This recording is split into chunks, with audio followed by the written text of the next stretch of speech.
नमस्कार। लगता है देश की सबसे पुरानी पार्टी कांग्रेस भी अब अच्छी तरह से समझ चुकी है कि देश के प्रधानमंत्री नरेंद्र मोदी से टक्कर लेना उसके अकेले की बस की बात नहीं है। इसीलिए कांग्रेस नेता राहुल गांधी ने पूरे विपक्ष को एकजुट करना शुरू कर दिया है, जिससे मोदी सरकार को घेर सके। इसीलिए उन्होंने राजधानी दिल्ली के कॉन्स्टिट्यूशन क्लब में विपक्षी दलों की मीटिंग बुलाई और खुद ही इसे संबोधित भी किया।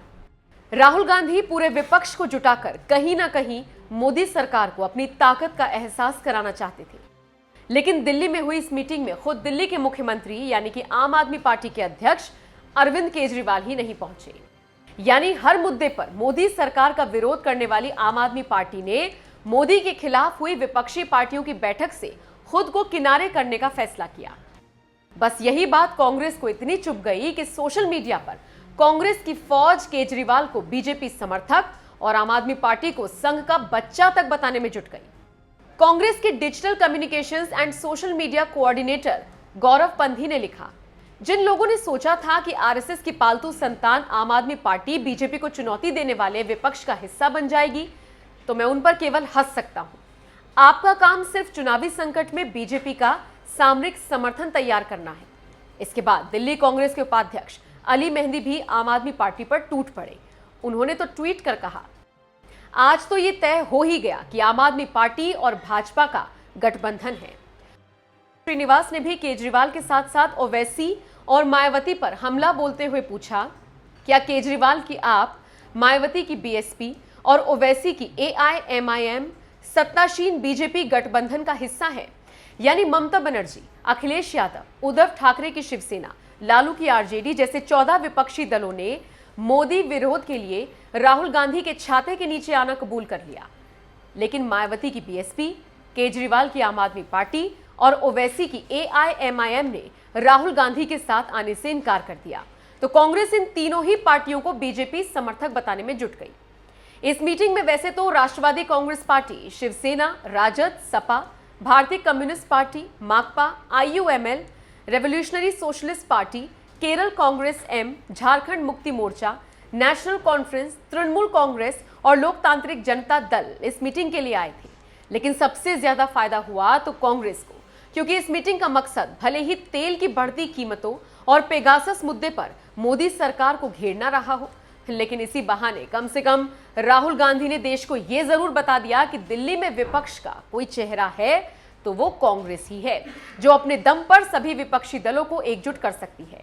लेकिन उसके बावजूद वो केजरीवाल, मायावती और ओवैसी का समर्थन पाने में नाकाम रहे, जो सबसे बड़े मोदी विरोधी माने जाते हैं। बस इसी वजह से कांग्रेस इन तीनों को ही बीजेपी समर्थक बताने में जुट गई है। बहरहाल राहुल गांधी की इस मीटिंग पॉलिटिक्स के बारे में आपका क्या कहना है? अपनी राय हमें कमेंट कर जरूर बताएं। और साथ ही साथ आइए आपको सुनाते हैं राहुल गांधी ने विपक्षी पार्टियों की इस मीटिंग में क्या कुछ कहा।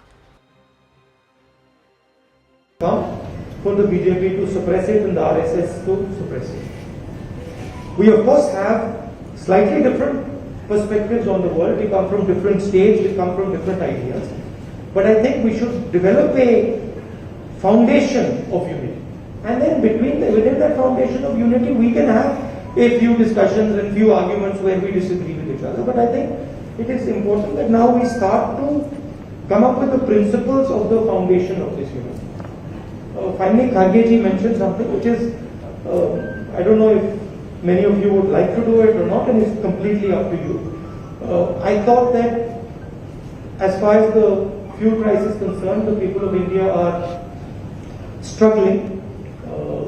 They are struggling with the amount of money they have to pay for their cars. So I thought symbolically, if we go from here to Parliament on cycles, it would have a interesting impact. It would have a media impact as well, and people would see that the opposition feels the pain of the fuel prices. That's anybody who, of course, many people won't be able to do it. They'll be uncomfortable, but only people who are comfortable riding a cycle. They are humiliating and shutting up the voice of the people of India and the majority of the voice of the people of India.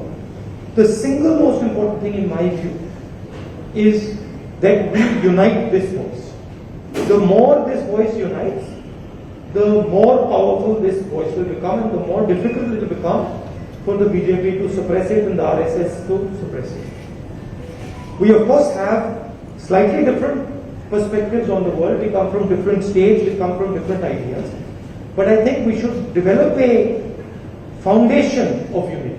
And then within that foundation of unity, we can have a few discussions and few arguments where we disagree with each other. But I think it is important that now we start to come up with the principles of the foundation of this unity. Finally, Kharge ji mentioned something which is, I don't know if many of you would like to do it or not, and it's completely up to you. I thought that as far as the fuel price is concerned, the people of India are struggling. They are struggling with the amount of money they have to pay for their cars. So I thought symbolically, if we go from here to Parliament on cycles, it would have an interesting impact. It would have a media impact as well, and people would see that the opposition feels the pain of the fuel prices. That's it. Anybody who, of course, many people won't be able to do it. They'll be uncomfortable, but only people who are comfortable riding a cycle, we've arranged the cycle to it.